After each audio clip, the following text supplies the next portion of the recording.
नमस्कार कथामृत कार्यक्रम को मु डॉक्टर विबुध रंजन आपण मानक स्वागत करुच्ची। आज जो मु कथाटी कहया जाऊँगी ताको टिके गभीर भाव में भल रूपे शुणिबे एवं चिंता मध्य करिवे, कारण विषयटा सेया जोटा को साधारण मनीष भाभी पारे ना, तर्जमा करि पारे ना कि से संपर्क में कौन से पर्यालोचना मध्य कहीं करती नहीं।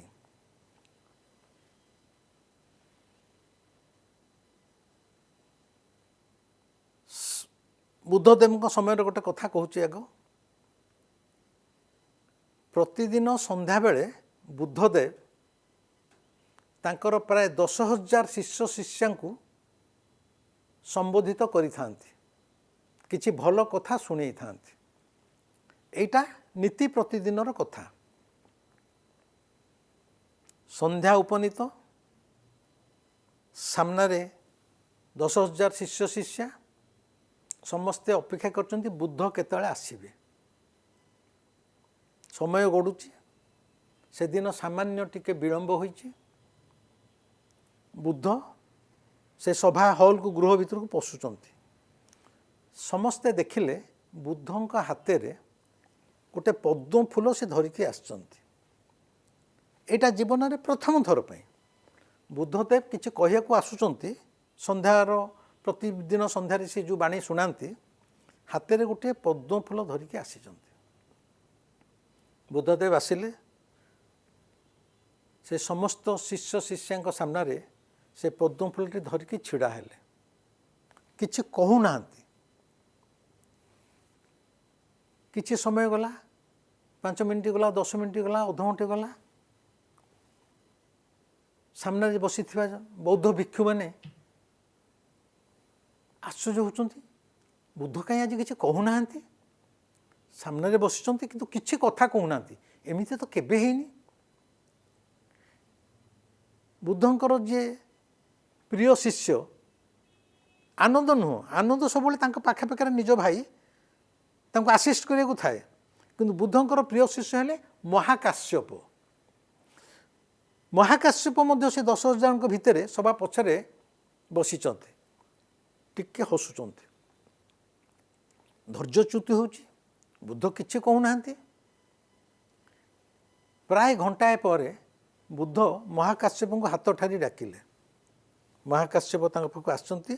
बुद्ध हाथे धरिथिबा पद्म फूलटी की महाकाश्यप को धरी देइचंती। महाकाश्यप पद्म फूलटी धरी चली जाइचंती। बुद्धदेव को पार्टी प्रथम थर पर गोटे पद बाहला,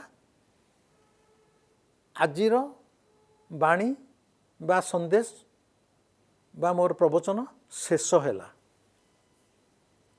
ये कही बुद्धदेव चली जाइछंती।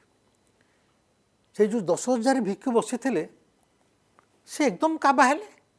अरे बुद्धदेव आसिले घंटाए छिड़ा हेले, पार्टी पदे कथा बाहरिनी, अथच कहिले आजिर मोर समस्त कथा शेष हैला। केही किछि बुझी पाइलेनी। बाह्य दृष्टिकोण माने बाहरु बाहरु देखिले से दिन बुद्ध एक्चुअली पदुटे किछि कहि नथिले, किंतु देखा जाए बुद्धत्व प्राप्ति बुद्ध पुरुष माने अनेक समय रे नीरवतारे बहुत किछि संदेश देई थांती। मार्क माय वर्ड, बहुत समय देखा जाए बुद्धत्व प्राप्ति बुद्ध पुरुष माने नीरवतारे अनेक संदेश देई थांती। जो माने ज्ञानर से स्तर को उठी थांती से मानु किछि कहिया को पड़ेनी। एवं से स्तर रे आउ जणे जदि बुद्ध पुरुष अछि, बुद्ध पुरुष माने बुद्धदेव न, बुद्ध पुरुष माने जो माने ज्ञान प्राप्ति मनीष, रियलाइज सोल, आत्मा को उपलब्धि करिथा मनीष, से स्तर ये नीरव रहिबो। से भली आत्मको उपलब्धि करिथिया आउ जने मनुष्य सामने रहिबो केही का संगे कथाबार्ता करिवेनी किंतु सब किछि बुझी जाई हबो ता भितर बहुत कथाबार्ता तांको भितर ट्रांसफर हो जिवो आपण एटू बुझी पार नथिबे कष्टिया लागुथिबो ये किछि कोनी से किछि कोनी सब बुझी जिवो आम दैनंदिन जीवन गोटे छोटिया उदाहरण दउछि बहुत समय देखा जाए नारी माने किछि कहिबेनी तांकर चाहाणी तांकर आखिर ठाणी रे से माने बहुत किछि कथा सांकेतिक भाव में जनाती एवं पुरुषटी बा स्वामीटी से नारीटी कौन चाहूँची बुझी जाए एटा अति छोटिया उदाहरण देली प्रत्येक घरे प्रत्येक विवाहित पुरुष नारी बा प्रेमिक प्रेमिका बुझी थिबे एई भली सिचुएशन भितर गति करिथिबे नारी मु या चाहूँची आदौ किछि कहबनी किंतु तार भावभंगी आखिर चाहाणी रे से बहुत किछि कथा कहि जाए एवं पुरुषटा मध्य ताकू बुझी पारे ठीक सेमती ये तो आम दैनंदिन साधारण मनुष्यर कथा आ जो माने बुद्ध पुरुष से माने तो सहजे जो स्तर में पहुँची सारे से माने नीरवतार मध्य सांकेतिक भाव में अनेक कथा कही था तेणु से दिन बुद्धदेव सेमती किछि कथा न कही मध्य बहुत कथा कही एवं एई जो बुद्धदेव महाकाश्यप को पद्म फूलटे धरई देइथिले किछि कहि नथिले तार अर्थ कौन बुद्धदेव कौन कहू चाहिए बुद्धदेव मृत्युर अनेक शह वर्ष जाए बौद्ध भिक्षु माने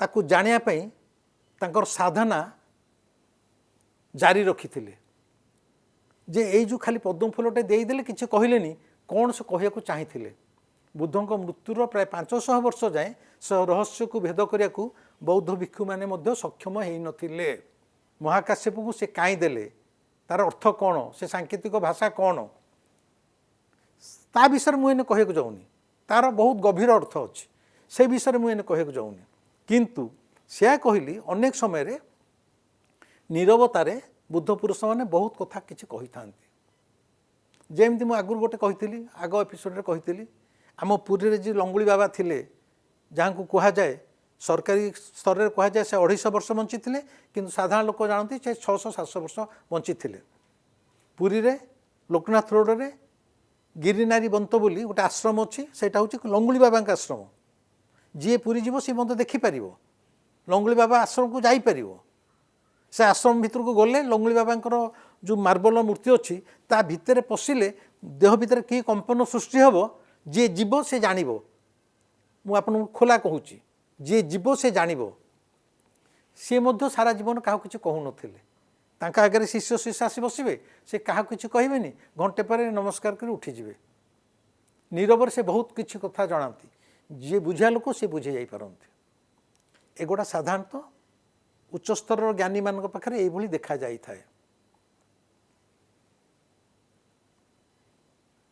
तेणु यही जो बुद्धदेव जमी पद्म फूलटे देले तार किसी कहीं जानीपारे ना ठीक सेमती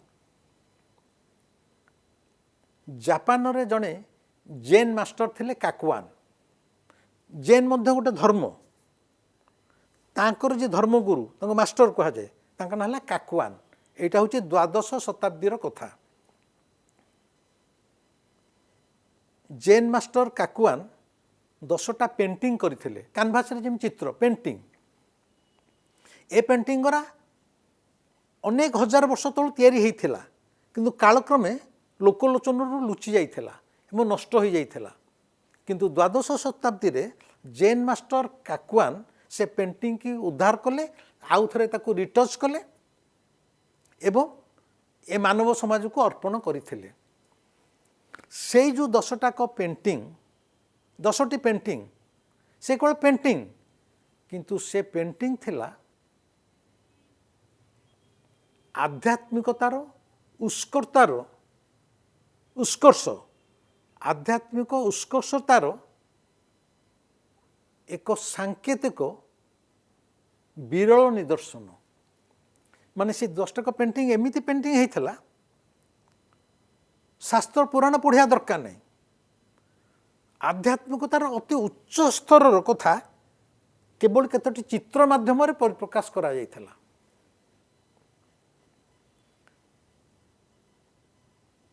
एवं बहु समय देखा जाए एवं ये जो पेंटिंग 10टा पेंटिंग से पेंटिंग कौन था जानते से पेंटिंग रे आ किछि नथिला घंच जंगल गोटे मनीष छिड़ा होती गोटे षंढटे हजि जाइछि पेंटिंग रे केवल करा जाइछि चित्र घंच जंगल रे गोटे मनीषटे तार हजि जाइथिबा षंढ को खोजुची से षंढ को खोजिबा एवं पाई जिबार चित्र से 10टा पेंटिंग रे रहिथला अथच से खोजिबा एवं पाई जिबार जो चित्र ताहा थिला मनीषर अंतर्निहित अन्वेषण एवं सत्यर उपलब्धिर सांकेतिक परिप्रकाश से जो 10टा पेंटिंग थिला गोटे घंच जंगल गोटे मनीष तार जंगल रे षंढ हजि जाइछि एवं षंढ पाई जाइछि से चित्र थिला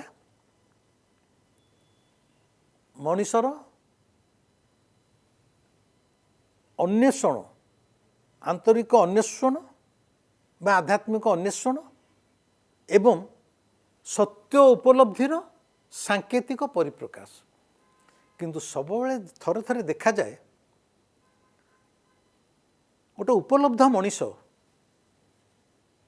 जी ईश्वर को दर्शन करिछि सत्य निकट पहुँची तार उपलब्धिटा कौन से चाहिए शब्द रे परिप्रकाश करि परिबो नहीं सत्य को परिप्रकाश करिया पई आज जाई कौन से अभिधान रे शब्द तैयारी होई नाही मोर व्यक्तिगत अनुभूति मु कहबी मु ईश्वर को देखिछि आपण मन मु केमिति बुझेबी मु केमिति देखिली बोली मु जो सत्य निकट रे पहुँची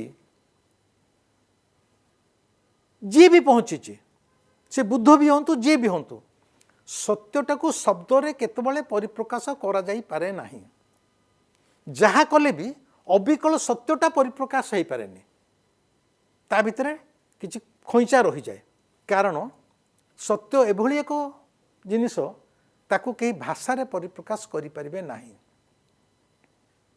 जदियो प्रति समय रे साधु संत माने ज्ञानी गुणी माने उपलब्ध मनीष माने सत्य को प्रकाश करने को चेष्टा करिसंती शब्द माध्यम रे किंतु प्रकृत सत्य से शब्दर पछाड़े लुचिकी रही जाइछि ठीक सेमती ये जो पेंटिंग गुड़ा घंच जंगल मनीष जंगल भितर षंढटा हजि जाइछि ये कौन एठी षंढ होची ये जो चित्र रे षंढ से षंढ होची तुमर निजस्व शक्ति ऊर्जा तुमर सामर्थ्य तुमर पुरुषार्थर प्रतीक जो पेंटिंग रे षंढटा कराई से षंढटा गोटे प्रतीक मात्र से षंढ होची तमे निजे से षंढ होची प्रतिटी मनीष आमे माने से जो प्रतीक माने सांकेतिक भाव चित्र कराई से षंढ होची तुमे निजे षंढ होची शक्तिर प्रतीक सामर्थ्यर प्रतीक पुरुषार्थर प्रतीक तुमर जीवन अच्छी तुम्हें निजे षंढ तुमर जीवन अच्छी किंतु से जीवन कौन तुम्हें जान ना तुमर शक्ति अच्छी से शक्ति कौठू आसूची कुआडे धावमान होची तुम्हें जान ना तुमर सारा जीवन अज्ञातरे अज्ञान रे कटि जाउची सारा जीवन गोटे इग्नोरान्स किछि जानुन मु किए एटा होची प्रति मनीषर मूल जीवनर चरम अन्वेषण एवं लक्ष्य मु किए ए मु किए मोर जीवनटा कौन मो भितर थिबा शक्तिटा आसूची कुआडू यार उत्तर आम केतबेले खोजुनु मु किए जहा जंगल रे हजि जाइथिबा षंढ सेया आउ जीवन रे मु जदि मु किएर उत्तर पाऊ नाही कि से बाबद मुंड खेलऊ नाही मु किएर परिचय जाने पई मोर से अन्वेषण जदि नाही ताले जीवन जीवाटा मध्य विफल हो गला। ये जीवन निरर्थक। ये जीवन रे जीवन नहीं मु चलुची किंतु जीवन कौन मु जानूनी मो भीतर जो शक्ति अच्छी ताकू मु जानूनी ये जीवन विफल हो गला। धर जाऊ तुम ना हूँ राम तुम कौन प्रकृत राम तुम ना गोपाल भी दि जा गोपाल देले भी तुम किसी प्राकृतिक गुण बदली जाई न था गोपाल न दे हरि भी दि जा ए नाटा गोटे पितृत्व नाम ये नाम सहित तुम परिचय किसी नुह ये नामटा बाह्य आवरण तुमको डका हो तुम किए बोली यहाँ तुम परिचय नुह ये परिचय नथिले तुम चली था मु जानुची आम मान जीवन सबू केवल गोटे बेहोश चली आम मान गोटे मूर्छार अच्छे मूर्छार जीवन जीऊचे आम मु निजे जानुची आपण मानकर दोताला कोठा थी ठीक अच्छे गाड़ी कार थी प्राचुर्य भितर आपण रही थे बैंक रे बहुत टंका थी थिले कौन हम जीवन रे ये एकमात्र आवश्यक जिनस नथिला जीवन सहित ए धन संपत्ति ए प्राचुर्यर अर्थ किछि नाही जेते बेल जाए तुम निजे भाविन मु किए तुम परिचयटा तुम जिते जाए जान ना आम जीवनर ये छोटिया छोटिया कथार जीवनटा को अतिबाहित करदे जेगाटे किणबू गाड़ीटे किणबू झीवर बाहागरटा करूँ सोफाटे किणबू भल जिनस खाइबू जोमाटोरे मगेकी भल जिनस खाइबू एगुड़ा जीवन छोट छोट आवश्यकता या सहित जीवन संपर्क किसी ना मूल अन्वेषण निज निजर परिचयटा खोजा मुझे दार्शनिक उद्देश्य कहूनी यहाँ वास्तव घटना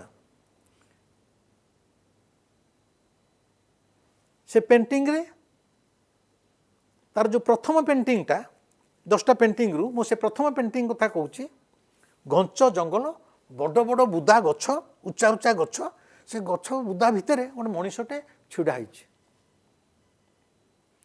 छड़ाई गोटे षंढर लांगुड़टे दशुची केवल से प्रथम पेंटिंग रे मु कहीं कहूँ से 10टाक पेंटिंग इरो ओरिजिनल तो नुह तार जो कॉपी ताको जेरक्स कॉपी कहतु स्कान कॉपी कौन जानतु मो पाखे अच्छी बोली मु कहूँ प्रथम पेंटिंग बड़ बड़ गछ बुदा मनीषटे छिड़ाई से गछ भितर गोटे षंढर लांगुड़टे केवल दशुची मैंने षंढटा हजि जाइए से मनीषटा ताको खोजुची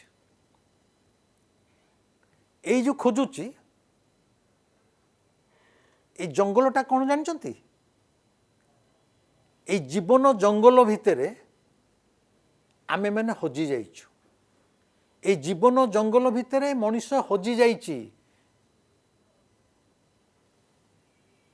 ये जो बड़ बड़ गछ बुदा उच्च उच्च गछ बुदा एगुड़ा हूँ आमर समस्त से गछ बुदार आमर कामना बासनार प्रतीक आम इच्छार प्रतीक मनीष ये जीवन जंगल रे जो हजि जाइछि ता भितरे आम प्रत्येकंकर जो कामना बासना सेगुड़ा ये गछ बड़ बड़ गछ हिसाब से देखा जाइछि माने आमे कामना बासना भितर बुड़ी जाउछु केवल पाइबू आज यहीटा पाइबू काली सेटा पाइबू केवल गोटे अंतहीन कामनार यात्रा भितर आम बाहरी जाइछु बाहरी जाइनु बरम से जंगल भितर हजि जाइछु अंतहीन कामना आज जदि ये इच्छाटा पूर्ण है ये एपट को पूर्व दिग को भिड़ुची आउ गोटे इच्छा पश्चिम दिग को भिड़ुची आउ गोटे इच्छा पछु को भिड़ुची इच्छा माने आमको विभिन्न दिगरे केवल भिड़बारे लगी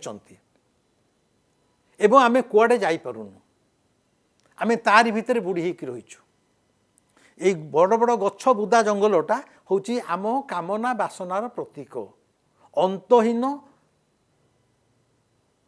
ପ୍ରାପ୍ତିର ଇଚ୍ଛାର ପ୍ରତୀକ।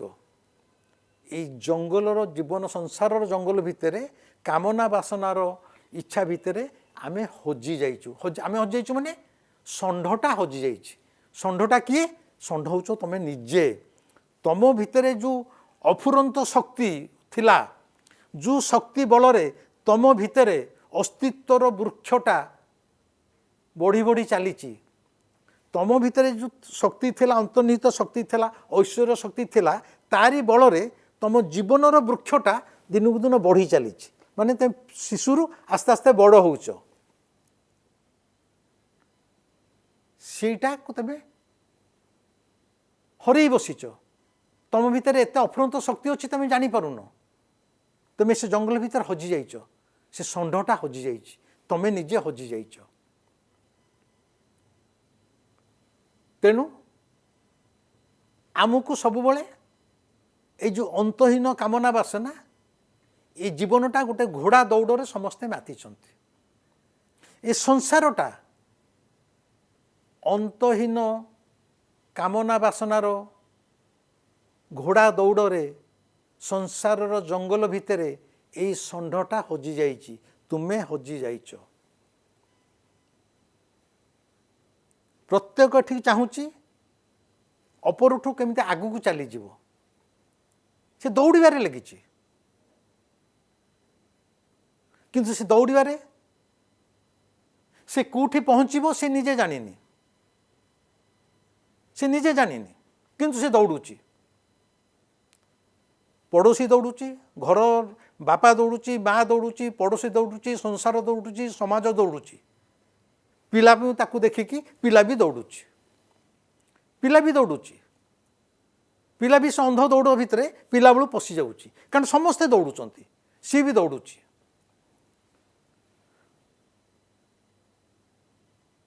ଆମକୁ ସ୍କୁଲ ମାନଙ୍କରେ ଶିଖାଯାଉଛି ପ୍ରତିଯୋଗିତା, ଦୌଡ଼ ପ୍ରତିଯୋଗିତା। ସ୍କୁଲରେ ଶିଖାଉଛି ତୁ ଅନ୍ୟ ପିଲାଠୁ କେମିତି ଆଗକୁ ଚାଲିଯିବୁ, ପ୍ରତିଯୋଗିତାରେ ମୁଁ କେମିତି ଶୀର୍ଷ ସ୍ଥାନକୁ ଯିବି। ପ୍ରତିଯୋଗିତା ପିଲାବେଳୁ ଆମକୁ ଶିଖାଇ ଯାଉଛି। ମାନେ ପ୍ରତିଯୋଗିତା ମାନେ ଆମକୁ ମଧ୍ୟ ସେ ଘୋଡ଼ା ଦୌଡ଼ ଭିତରକୁ ଠେଲି ଦିଆଯାଉଛି, ତୁ ବି ଦୌଡ଼ୁ। କିନ୍ତୁ ସେ ଦୌଡ଼ର ଶେଷ କୋଉଠି କେହି ଜାଣିନାହାନ୍ତି, ସେ ଦୌଡ଼ର ଅନ୍ତିମ ଇଏ କିଛି ଜାଣିନାହାନ୍ତି। ମୁଁ ଜାଣିବାରେ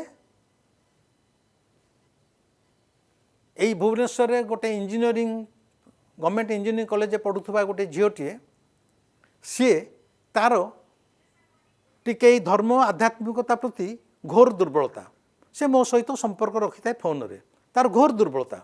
ଈଶ୍ୱରଙ୍କ ବିଷୟରେ ଜାଣିବ, ଈଶ୍ୱରଙ୍କୁ କେମିତି ଦର୍ଶନ କରିବ ସେ ମାର୍ଗ ଚାହୁଁଛି ଜାଣିବା ପାଇଁ, ଧ୍ୟାନ କ'ଣ ଜାଣିବାକୁ ଚାହୁଁଛି। ସିଏ ଯେତେବେଳେ ତା ବୋଉ ସହିତ କଥାବାର୍ତ୍ତା କରୁଛି, ତା ବୋଉ ବାପା ରହନ୍ତି ଭଦ୍ରକରେ। ଯେତେବେଳେ କଥାବାର୍ତ୍ତା ଚାହୁଁଛି, ତା ବୋଉ ବାପା କହୁଛନ୍ତି ତୁ କ'ଣ ଏବେଠୁ ମାତା ହେଇଯିବୁ, ସିଏ ଧର୍ମ ଫର୍ମ ଭିତରେ ତୁ ଏନେ ପଶନା, ସେ ଜଗନ୍ନାଥଙ୍କ କଥା ତୁ ଏନେ ଭାବେନା।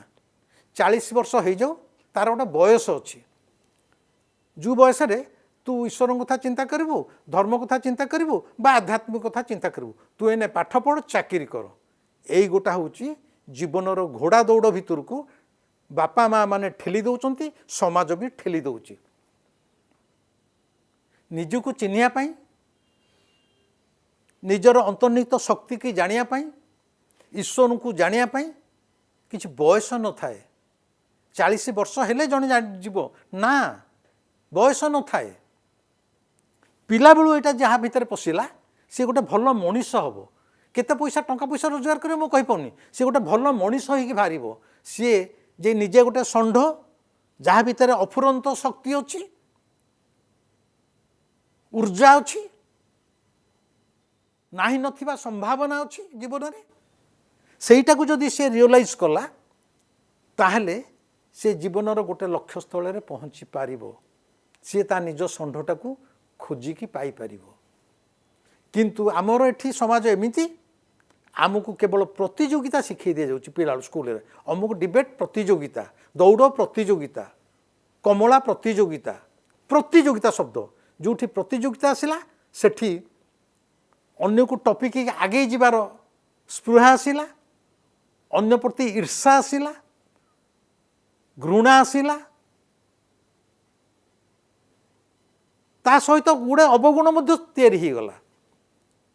ତେଣୁ ଏଇ ଯେଉଁ ପେଣ୍ଟିଂ ଜାପାନର ଜେନ୍ ମାଷ୍ଟର କାକୁଆନ ଯେଉଁ 10ଟା ପେଣ୍ଟିଂ କଥା କହିଲି, ତାର ପ୍ରଥମ ପେଣ୍ଟିଂ ଜଙ୍ଗଲ ମଣିଷ ଷଣ୍ଢ ହଜିଯାଇଛି।